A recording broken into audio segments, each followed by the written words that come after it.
I think it is disingenuous for security agencies to say they don't know these people. Over 1,000 Boko Haram operatives are in the custody of the SSS here in Abuja. We know that.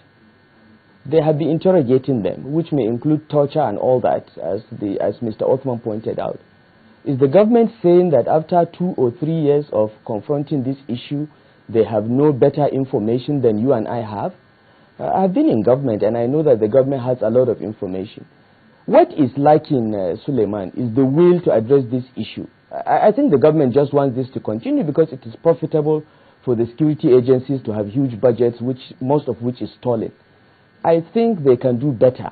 And, you know, another issue that came up repeatedly in the course of this insurgency is the fact that the government says it wants help. It wants people to help them talk to Boko Haram and so on. And whenever anyone, from the Sultan of Sokoto to the Borno elders, to any one of us, makes the suggestion that, look, come to the table to discuss with these people. You attacked a Boko Haram sympathizer, and all kinds of attacks are thrown at you by the government and its surrogates, and it doesn't help matters.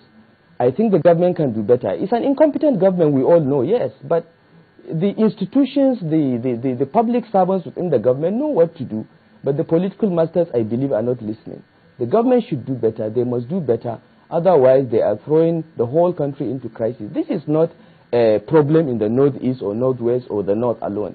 This is a national problem which would threaten the unity of this country if it is allowed to continue to fester. You know, Boko Haram began in 2009 under the Yar'Adua regime, but I still say this without any apologies, without any hint of contradiction. This is an incompetent government, the most incompetent government I have seen in my lifetime, and I'm 53 years old. I say that, and I can prove it.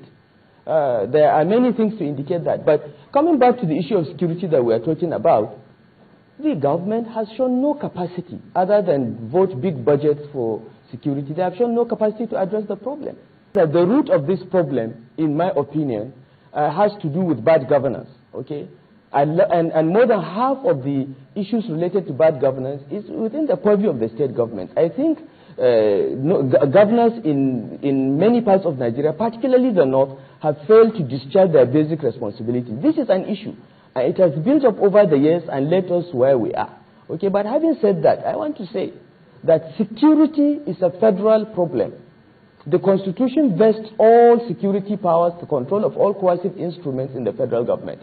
The state governor has little or no control over the conduct of security agencies. And that is why, primarily, this Boko Haram challenge is a federal problem. The governors can't do the investments in education, in health, in agriculture, in infrastructure that are needed in the long term to eliminate the poverty and the inequality that may have exacerbated this problem. But it is a federal problem largely.